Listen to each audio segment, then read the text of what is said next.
Do you think the growing ranges and arsenal size of India might force US to see or perceive India as a future potential threat? For me, medium range is more than enough. They will pose a challenge to Washington. If India, whatever India is building, it's no more a concern of mine alone. It's a concern of every state which is vulnerable to the missile range of the India. India's reach is now global. Americans sooner or later are going to realize the heat of India's military capability. We have 5 flashpoints today. Ukraine, European flashpoint, Gaza, South Asia nuclear flashpoint. The world is experiencing wars. When there's a war, the means of the war becomes important. Every state is investing in the military sector. Putin and Kim are shaking hands.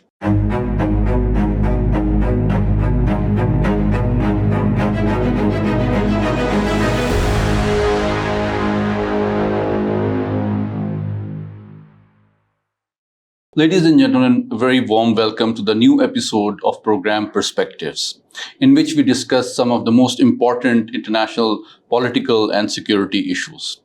Today, we are going to discuss a very interesting document which has been released by one of the leading Western think tanks, SIPRI, which offers a fresh assessment of the nuclear arsenals of the nuclear armed states. This has generated a lot of interest and debate in academic, diplomatic, political, and media circles.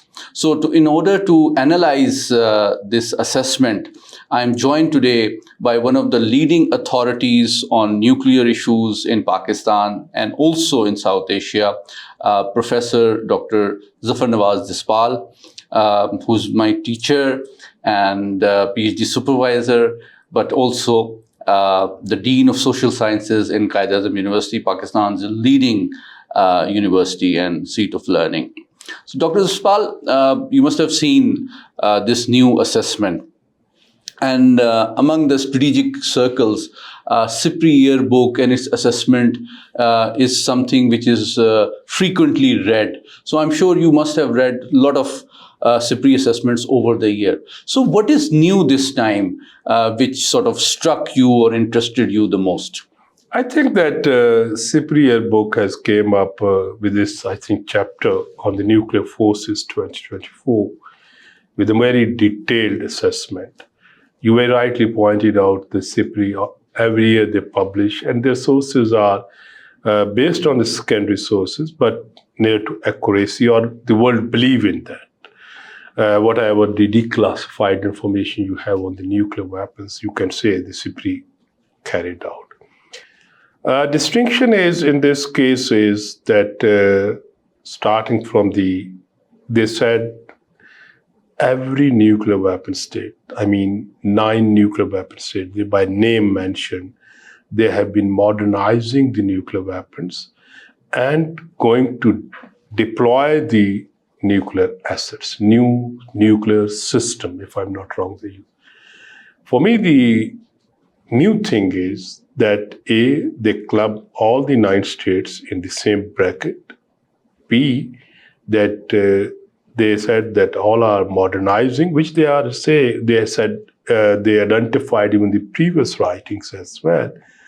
But the deployment of the nuclear weapons, that is a debatable issue. Pakistan did not deploy.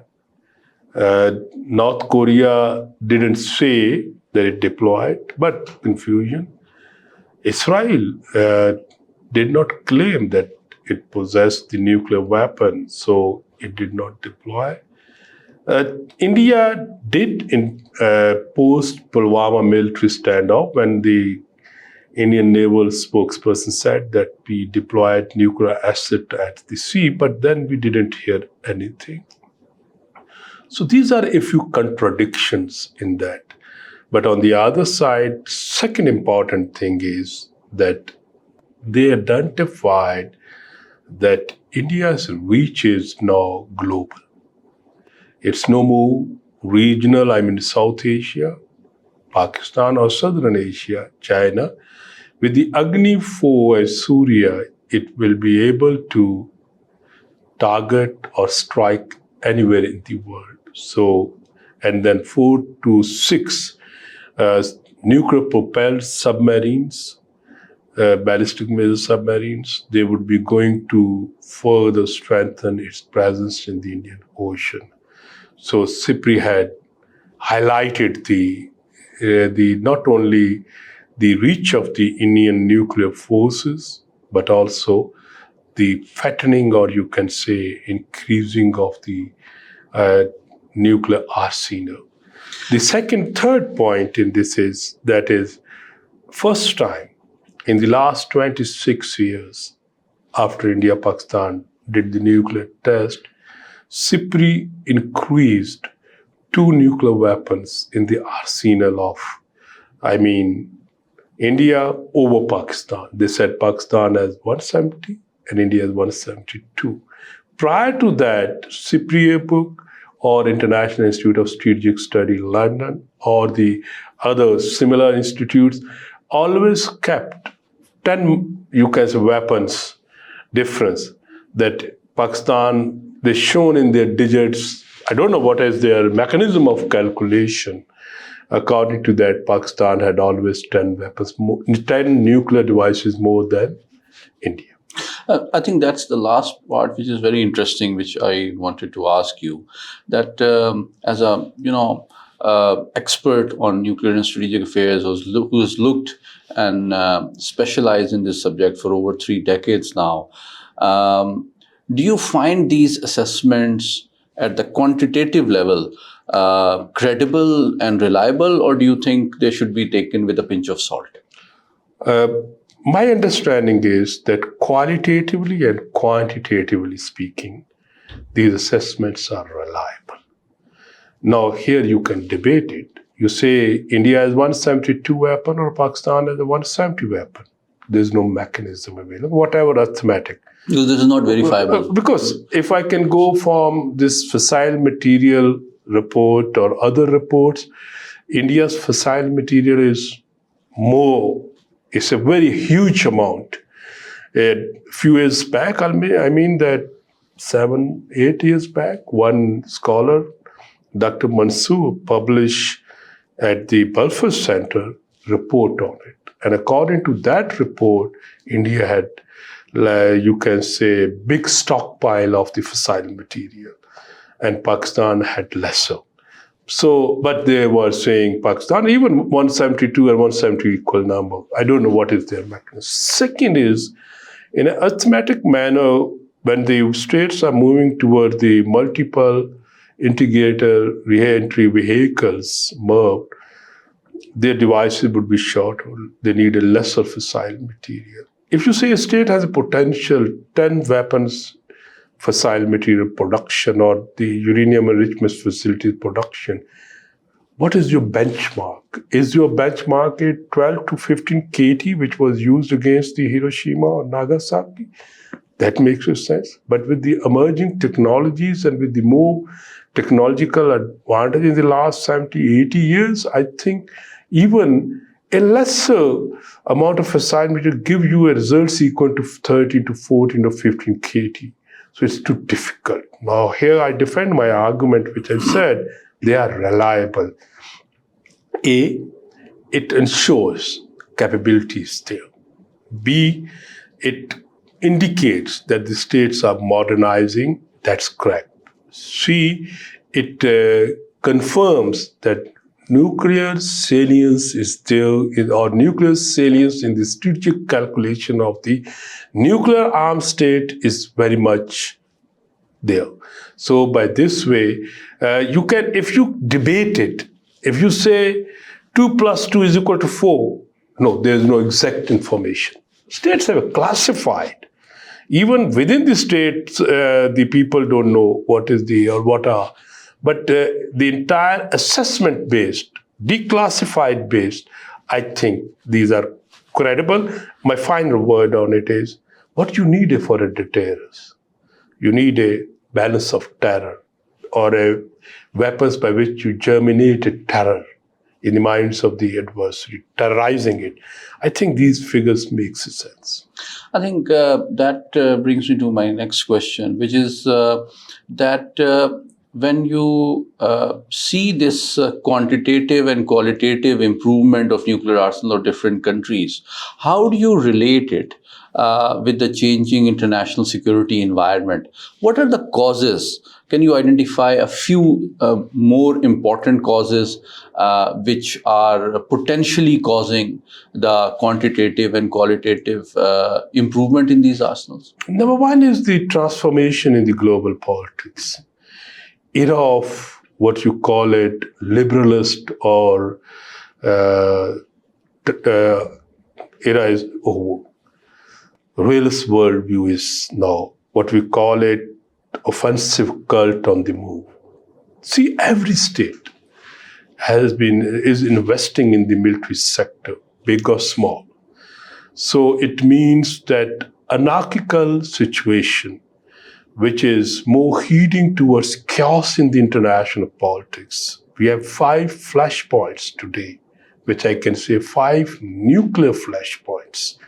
Ukraine, European flashpoint. President Putin repeatedly said or signaled Gaza.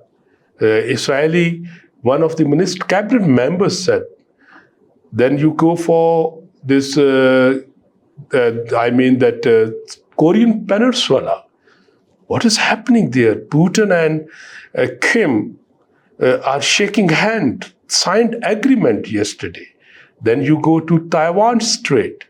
And finally, of course, everyone says South Asia nuclear flashpoint, but I think these 4 flashpoints are more stronger. So this gives you the idea that in entire world, if you divide it into regions, the world is experiencing wars.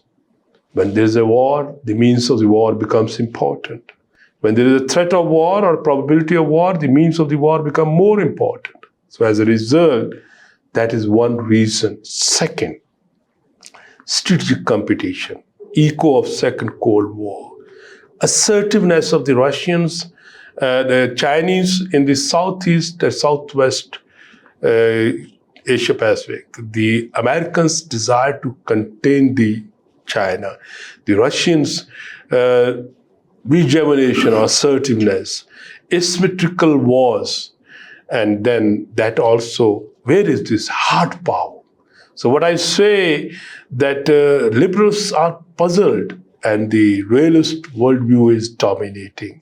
Whenever there's a realist worldview, then definitely the policies, which kind of policies you are hearing?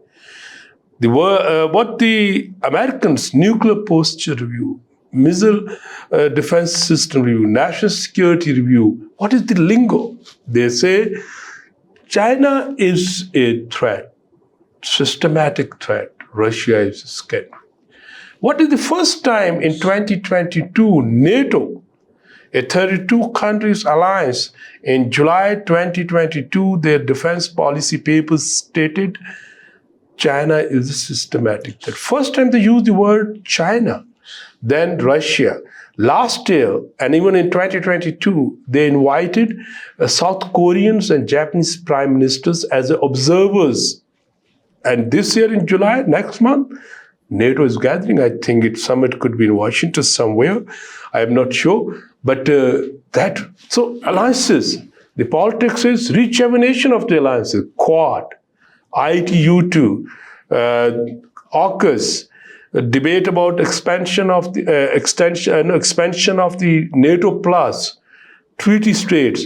You can't say that the origin of some of these alliances is for a non-traditional security challenge. No, at the end they are security. So AUKUS, everyone is debating.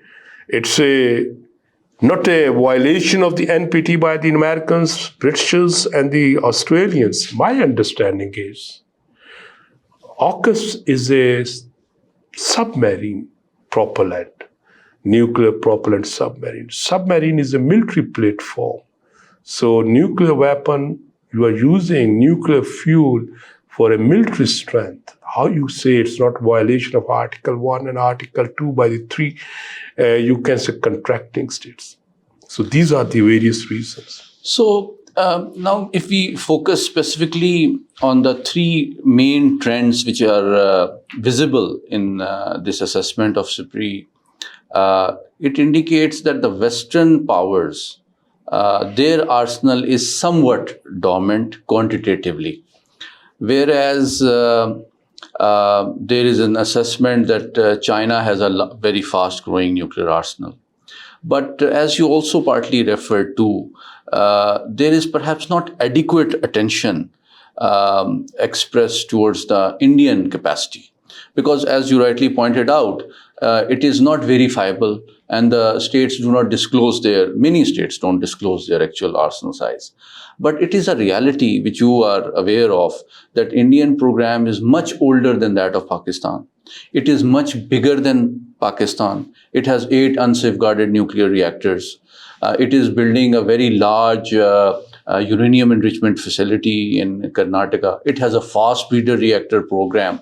And still having such a pessimistic view of their nuclear capacity to convert their resources and infrastructure into such a modest arsenal, do you think it makes sense? I think it makes a sense. It makes a sense. We Pakistanis are too much focusing on India. I do agree whatever you identified. You gave me a good, you can say, tangible evidences of India's. But frankly speaking, this bulk, this increase, do not, you can say, affect my thinking. I think India has a nuclear capability and I have a viable capability.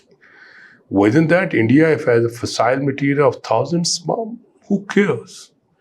The issue is 12,000 plus SIPRI said, and then the deployable operational states, some 2,000 plus.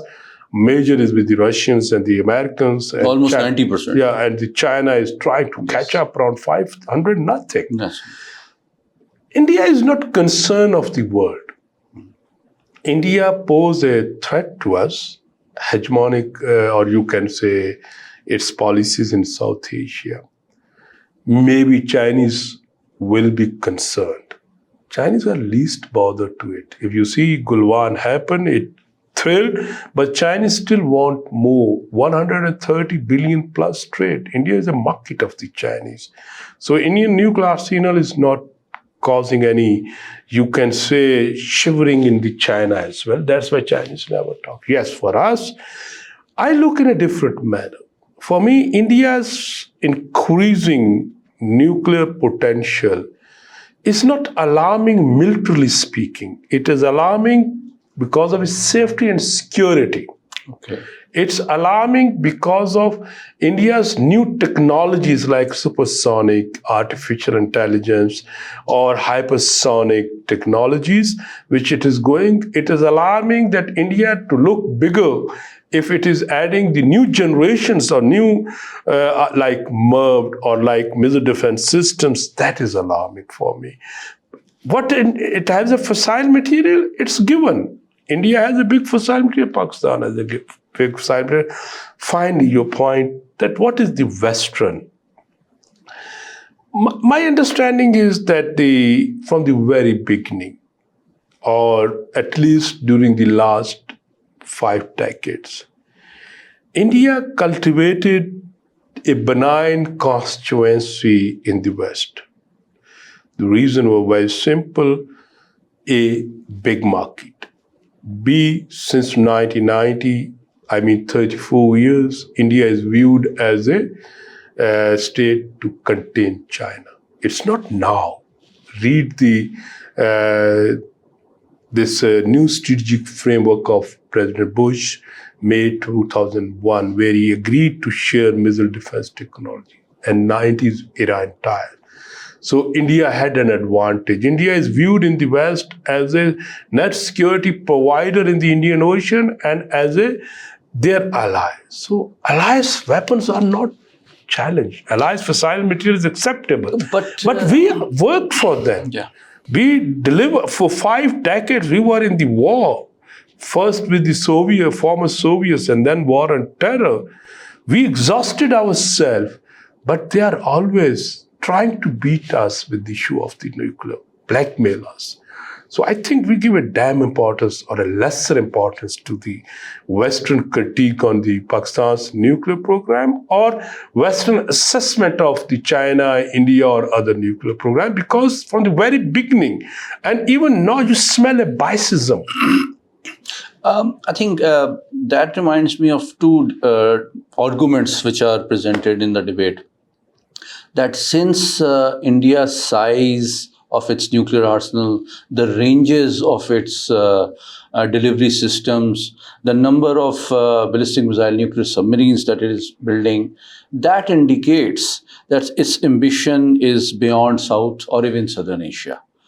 So that indicates an ambition. So should Pakistan be worried, or should other countries also be worried? We cannot ignore India.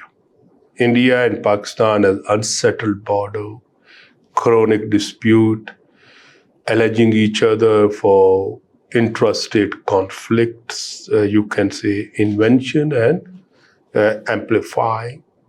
We cannot ignore. But when we go for deterrence theory and this application, with this big might, India may use it for compellence, not for destroying the deterrent capability of Pakistan. But apart from that, if India, whatever India is building, it's no more a concern of mine alone. I'm using the word alone. It's not concern of China. It's a concern of every state which is vulnerable to the missile range of the India. At the systemic level? At the systemic level. Because no permanent friends, no permanent enemies. India was a very close ally of the Russia. In the 50s, China was very close ally of the Russia. In 69, they had a border war, China and Russia. And now once again, no limits partnership, cyclical.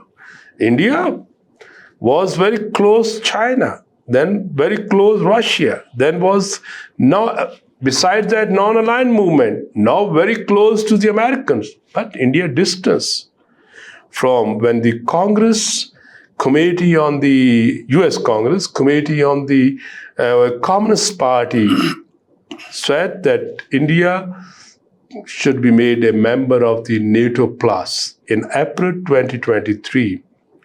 Indians waited May. In June, I think Indian Foreign Minister said that we are not prepared for it. India and US are today threshold allies, but Indians use the word strategic partnership. So, who knows? When Indians change their mind, as the Chinese changed their mind and moved from the socialist world to the capitalist world. But what is the disturbing variable? The disturbing variable is India's long-range, intermediate, or intercontinental ballistic missiles. These missiles are, if challenging to me, for me, medium range is more than enough. They will pose a challenge to Washington.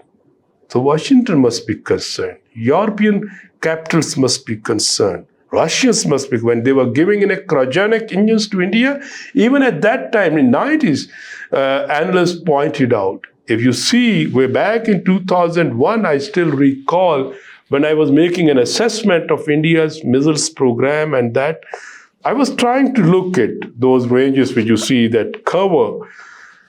At that time, it was identified. Anyone who comes in your range, militarily, it is vulnerable. What is security dilemma puzzle?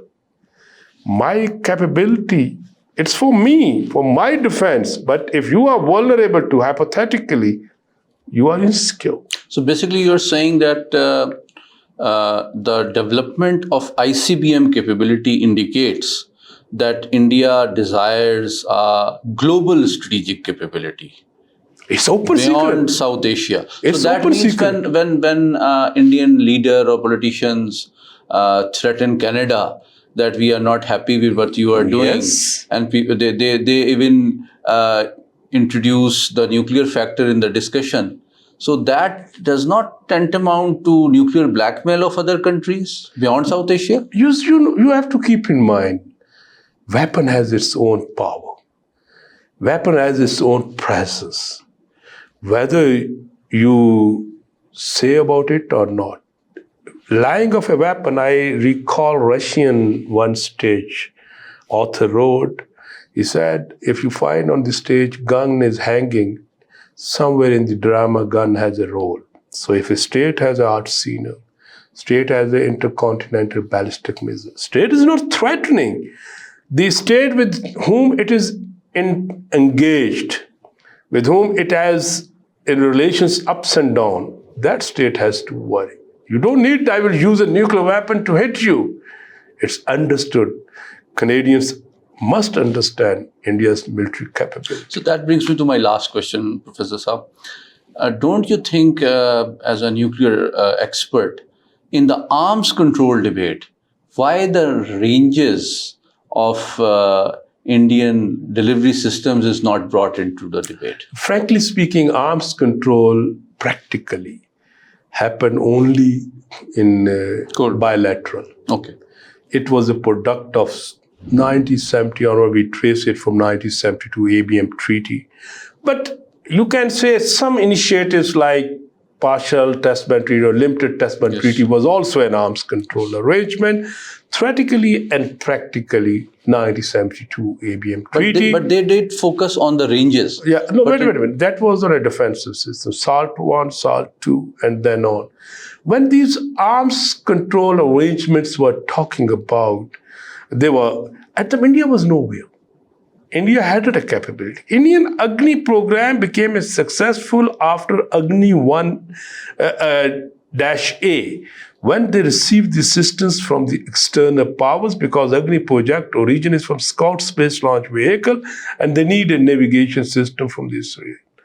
So India's nuclear program, like Pakistan's nuclear program, and when you look about their missiles program, they are in a formative phase as compared to the Western powers. So arms control was between Russians and the Americans. Even Chinese don't figure there.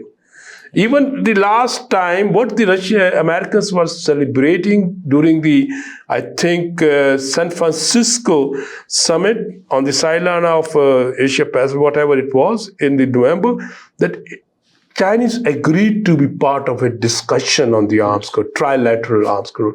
Even Chinese, even in that, Britishers, European, I mean that French were not part of it. What's the India? India is you can talk about India's arms control with Pakistan. We have proposed nuclear strategy, but India think it's a big.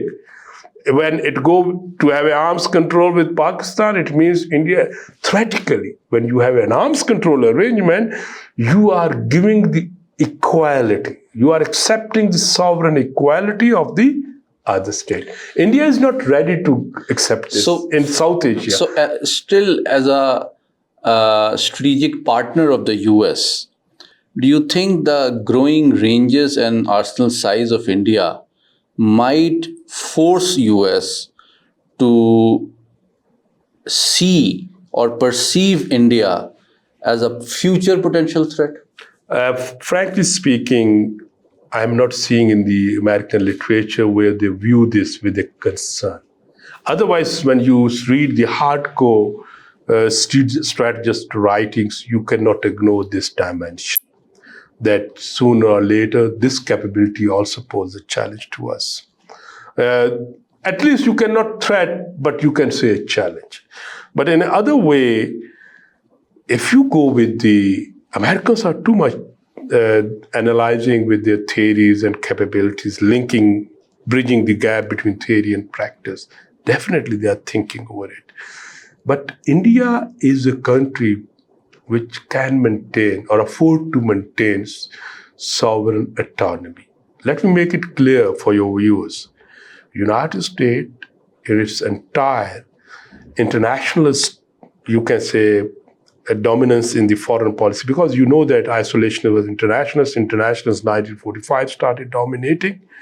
First time Americans are having an ally which is not dependent on the Americans for its sovereign survival. India don't need to bandwagoning of the United States. Entire Europe, NATO members, treaty states in the Asia Pacific, Pakistan-like states, we were dependent on the American sweet will for our sovereign existence or military survival. So at the systemic level, India does not. So that's why Americans sooner or later are going to realize the heat of India's military capability. And that makes me feel that based on your argument, at the systemic level, India, based on its unique strategic culture of optimizing strategic autonomy, might eventually be a lone wolf in the international system rather than a very close ally of anybody, major existing power. No. India will try. India will try to act. India had a successful policy like NAM. It was a non-aligned movement because of it, after 62, getting weapons from the Americans, dealing with them for deployment of gadgets in the Himalayas. But because of that chunk and that all, India will. But if we can go for alliances politics, then it's too difficult. India still say it's a strategic partner, but practically it ended up into a threshold ally. What else you need on a formal treaty? Otherwise, Lima, COMCASA, BICA, these kind of the sharing of the technologies, or ICAT that agreed to share the artificial intelligence or these kind of the technologies, I think as a lone wolf, impossible. It has to go with the trend of the global setting. It cannot be an individual state to set the trends in the global politics. But can it balance its relations with Russia and Washington? Yeah, it can be. It could be a balancer. Every state, Pakistan can play a role of a balancer in the region. We are fifth Between biggest China state. and the US? We are fifth biggest state. We are biggest, you can say, population-wise and geostrategic location and a nuclear power. India could. But if you think that India will survive or India will be going to set the trends in the global politics, I think in the near future, difficult. The reason is alliances politics has rejuvenated. What is this? Quad. NATO 32 members. NATOization of the Finland, rather than Finlandization of the NATO, what the Biden said. And BRICS as well. And these are the other sides. And I was reading this when Putin landed in the Pyongyang, and they said trilateral allies, but triangular, third tier is missing. They said that when Stalin, Mao Zedong, they reached to the elder grandfather of the country, when they met him, they invaded on the north-south. So, but the third is missing. But then there's an interesting Chinese absence from the yesterday's summit doesn't mean Chinese don't have a limitless partnership with these two countries. So, world is moving in a different, trends are different. So, in such a situation, I think not even United States cannot act as a lone wolf. How you can say about India? Professor Dr. Jaspal, I think it's been a really insightful and fascinating discussion on various aspects of international security, nuclear arsenals, changing postures, and how it is going to affect all of us in a changing world, which makes it more interesting, perhaps more challenging. Perhaps that's why we need more such sessions like this to understand and make sense of what's going on and how it affects all of us. Thank you so much for joining us. Viewers, thank you for joining us today. Keep watching VNews English program Perspectives for more such insightful and important issues that we cover and affect all of us. Thank you so much.